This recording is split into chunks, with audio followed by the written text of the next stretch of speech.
좋아요, 구독. 두 번째 종목 넘어가 보도록 하겠습니다. 함께 보시죠. 네, 물타기도 지쳤어요. 카카오. 오늘 두 번째 주인공은 카카오입니다. 국민 주식 카카오 5만 원 선을 내어주는 모습인데 자세한 내용 살펴보시죠. 네, 국민 주식이다라고 불릴 만큼 많은 분들이 카카오 갖고 계실 텐데요. 오늘 검색량 골든벨을 울린 종목입니다. 위로 올렸으면 참 좋았을 텐데 오늘 또 하락을 하면서 5만 원 선까지 내어주는 모습이었습니다. 49,700원에 카카오 마무리가 됐는데 비용 증가에 따른 부진한 실적 전망이 카카오 주가의 발목을 잡고 있는 것으로 풀이가 되고 있습니다. 과연 보고 계시는 많은 분들이 좀 마음이 안 좋으실 텐데 해당 종목에 대한 자세한 설명 들어보도록 하겠습니다. 자, 카카오 관련돼서 두 분과 함께 이야기 나눠보도록 하겠습니다. 전문가님들 칠판을 들어 주세요.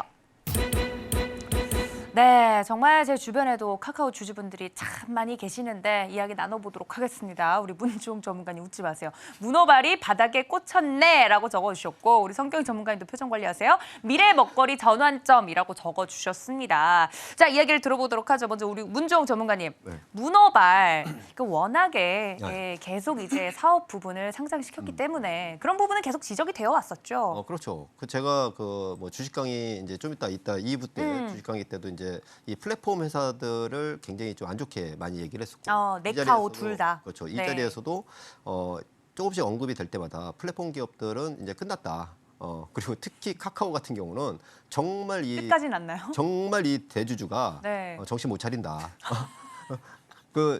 정말 이걸로 인해서 피해를 보는 그 일반 소액 투자자분들이 그럼요. 어마어마하게 많아요.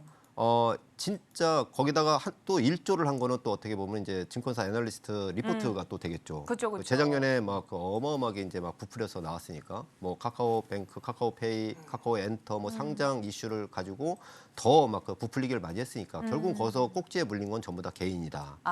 그리고 지금도 카카오니까 그렇게 해서 하는데 이 플랫폼 기업 같은 경우는 네카오, 그러니까 네이버를 포함해서 네카오 같은 경우는 정말 이 문어발이 뭐 바닥에 꽂혔네라고 이제 표현을 썼는데 이 카카오 같은 경우는 정말 그 카카오 택시서부터 카카오 모빌리티 어마어마하게 많잖아요. 그 이슈를 만들면서 굉장히 그 어떤 언론 플레이 그런 걸 잘하잖아요. 그러니까 거기서 이제 상장을 시키면서 펀딩을 하고 어마어마한 그 이 평가 가치를 높이는 그러면서 이제 이 공모를 하고 상장을 시키고 결국은 그 고스란히 다 소액 투자자들이 다 청약을 하잖아요. 심지어 직원들의 아시다시피 뭐 임직원들도 우리 사주 때문에 뭐 퇴사를 하고 싶어도 못하는 뭐 그런 상태가 되는 건 익히 알려진 바고. 근데 그런 걸 다 떠나서 플랫폼 기업은 오늘도 이제 뉴스가 나왔죠. 유튜브에서 그 한국에 이제 TV 쇼핑몰을 진출을 한대요. 한국에만. 그게 무슨 얘기냐면은 이 카카오나 네이버도 마찬가지로 이 네이버 같은 경우는 검색 시장을 통해서 쉽게 말해서 그걸 쇼핑으로 이제 이커머스로 연결을 시켜서 이제 성장을 해야 되는데 거기 이제 유튜브가 지금 이제 검색 시장을 다 이제 잠식을 하잖아요. 서서히. 그러면은 결국은 뭡니까? 공룡 기업들이 경쟁자로 출연을 했다는 거예요. 카카오도 마찬가지고 카카오도 마찬가지로 지금 OTT 같은 경우도 지금 완전 지금 돈이 되니까 뭐 이 웹툰도 마찬가지로 돈이 되니까 공룡 기업들이 다 진출을 한단 말이에요. 그러면 경쟁자가 우리가 상상을 못하는 글로벌 공룡 기업들이 경쟁자로 등장을 한다는 얘기예요. 그러면은 결국은 어떻게 됐어요? 20년 동안 누려왔던 그런 그 최정상의 그 부분을 한 단계 업그레이드 시키는 혁신이 없었다는 얘기죠.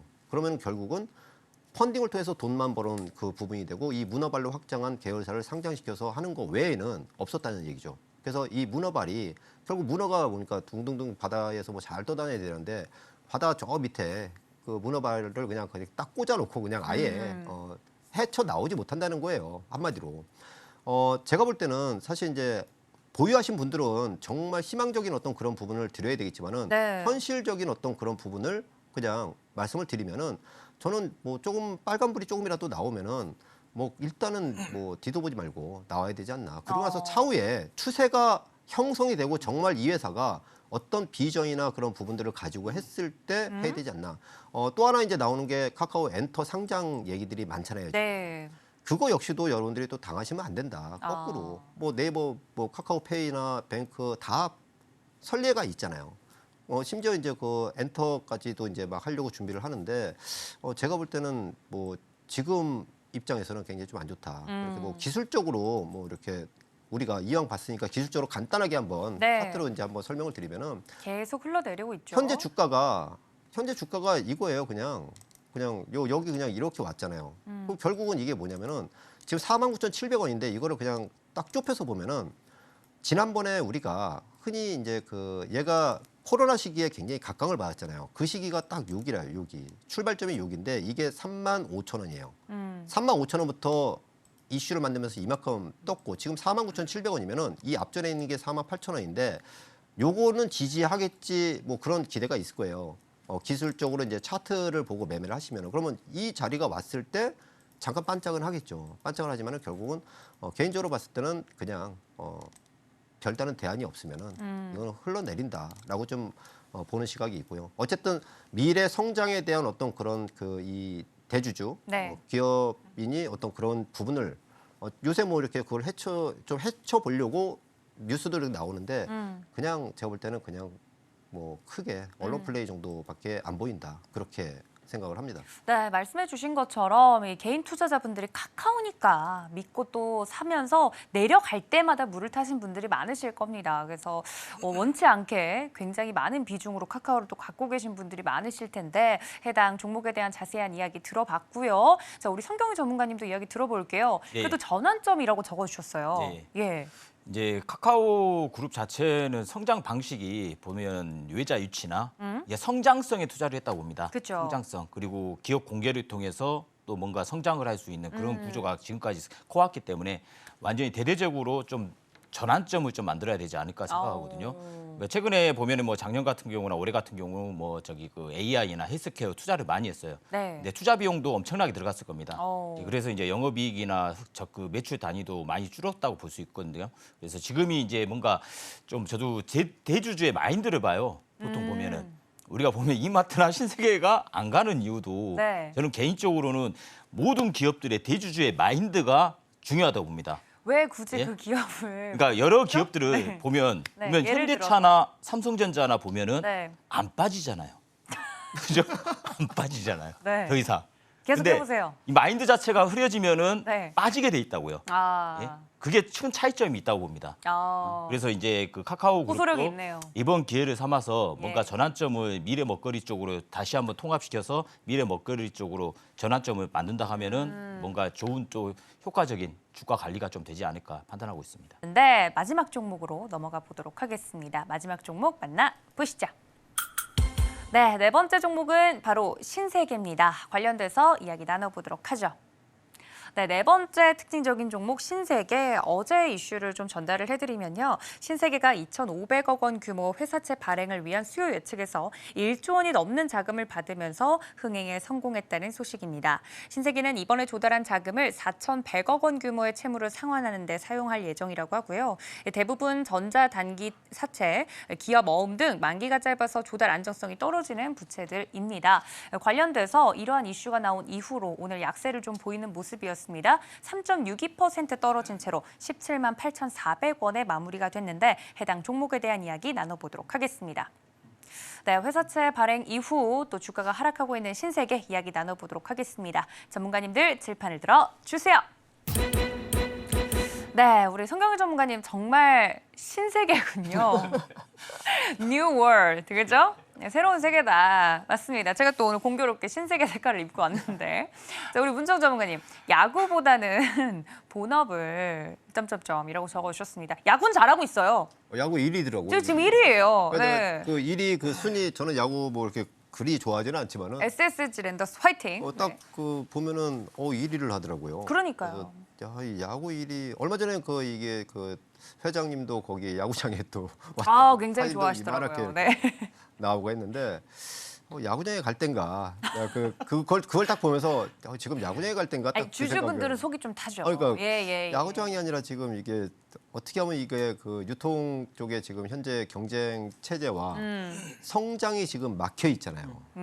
성장이 막혀 있기 때문에 어떻게 하면 이거를 좀 타개를 할까 그걸 해야 되는데 야구장에 가서 환히 웃고 계시더라고요. 그래서 야구보다는 이게 본업에 좀 충실해야 되지 않겠나. 사실 이제 우리나라 유통기업이 이제 내수 유통이죠. 그렇죠. 내수 유통이 대표적으로 신세계와 뭐 CJ, 뭐 롯데 뭐 그런 쪽이에요. 공통점이 보면은 그냥 계속 하염없이 바닥을 못 찾고 있다.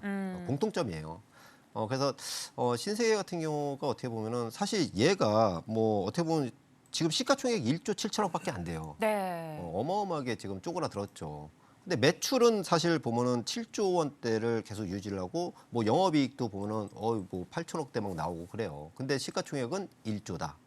최소한 보통 성숙기에 접어든 산업의 그 주가는 쉽게 말해서 매출액이 곧 시가총액이 형성이 되거든요. 근데 현재 매출액의 7분의 1이 시가총액이다. 문제가 있다는 얘기죠. 그게 무슨 얘기냐면 재무제표를 딱 봤을 때 우리 초보분들이 봤을 때 신세계니까 야 1년에 무슨 뭐 7조 원을 뭐 이렇게 매출을 올려서 한 7, 8천억을 벌어. 그럼 망하지는 않겠네 하고 딱 산단 말이에요. 보통 초보분들이 접근을 하실 때는 삼성이니까 뭐 신세계니까 CJ니까 그런 식으로 접근을 하세요. 그렇죠. 근데 주가는요. 현재 단단한 어떤 그런 재무 구조도 중요하지만은 중요한 거는 주가는 미래를 앞당겨 오는 가격이에요. 그러면은 미래의 어떤 그 먹거리가 꾸준히 있을 것인가 그거를 봐야 돼요. 근데 본업도 사실은 유통이라는 게 내수 기반으로 하기 때문에 본업도 사실 성장의 그런 부분이 없고 거기에 지금 보면은 앞으로 성장의 모멘텀을 하려고 하는데 뚜렷한 답이 없고 지금 웬만한 기업들이 향후 미래 그 친환경 사업이 결국은 대세잖아요. 그렇죠. 그럼 거기로 지금 어떻게든 하려고 계속 적극적으로 막 하는데 거기에 또 돈이 필요할 거 아니에요. 그럼 자금 조달도 하고 여러 가지 그런 작업을 해야 되는데 야구장에 가 계신단 말이야. 지금. 그래서 어쨌든 간에 이 야구도 잘하면 주주분들의 좋잖아요. 네. 주주분들의 입장에서는 굉장히 좀 힘들다. 아. 사실 야구 이제 본업과 상관없는 야구를 창단해서 야구에 그 이렇게 확 올라갔던 기업이 대부분 그 야구단이 나중에 보면 매각이 되더라고요. 매각이 저주라고 그러세요. 네. 어쨌든 간에 신세계는 참 아쉬움이 많은데 대한민국을 대표하는 그런 유통 대기업이 네. 롯데와 마찬가지로 좀 분발을 했으면 좋겠다라는 의미고 신세계 하면 또 떠오르는 게 뭐죠? 이마트 이마트죠. 이마트 차트를 한번 딱 보면요. 빌드업이 길었습니다. 예. 이 차트를 보면은 똑같아요. 얘 지금 같이 하영 갈 없잖아요. 수밖에 없겠죠. 그냥 딱 당겨 보면은 이게 주식인가 싶어요. 네? 이게 딱 보세요. 그냥 다 당겼는데 네, 상장되었으니까 지금 여기가 주식이겠죠. 2011년도예요. 2011년도에 33만 4천 원 찍고 지금 계속 오늘도 신저가예요. 이게. 근데 야구 1위 하면 또 페스티벌 하면 그러면 신세계를 다시 한번 이렇게 또 보면은 얘도 똑같다는 얘기죠. 이렇게. 아우. 그럼 이게 무슨 얘기냐면은 우리나라 유통은 죽었구나. 네? 그러면 결국은 아까 네카오를 말씀드렸지만은 경쟁 체제가 들어와서 그게 판이 휘집어지면은 말하자면 네카오는 유튜브 같은 공룡 기업들이 이제 막 진출을 하고 그리고 거기에 카카오 네이버가 무슨 요새 AI가 뜨니까 AI를 뭐 한다라고 이렇게 나와요. 게임이 안 되는 거지. 챗 GPT의 게임이 되겠어요? 바디의 게임이 되겠냐고. 안 된다고요. 그러면 신세계나 이런 뭐 롯데나 그런 유통기업들도 마찬가지로 쿠팡이 등장을 하면서 다 망가진 거예요. 쿠팡, 마켓컬리 그런 것들이 들어오면서 엄청난 경쟁 체제가 돼버렸잖아요. 그 뒤로 본격적으로 망하고 있다는. 그러니까 거의 빨리 헤쳐나오는 그런 게 되지 않고서는 정말 힘들다라는 걸 주가가 보여주는 거예요. 그러니까 막연한 기대로 그렇게 하기에는 주주분들께는 굉장히 죄송하지만은 요번에 분명히 기회가 옵니다. 시장이 한번 또 굉장히 한번 크게 흔들릴 텐데 제가 말씀드리는 그 주변주는 이런 거예요. 그냥 가차없이 때려서 현금을 꽉 쥐고 계시다가 지수며 제가 말씀드리는 그쪽 섹터에 주도 섹터에 한 번은 흔들릴 거예요. 거기가 여러분들이 이거를 만회할 수 있는 찬스가 된다. 그거를 말씀드리는 겁니다. 좋아요, 구독.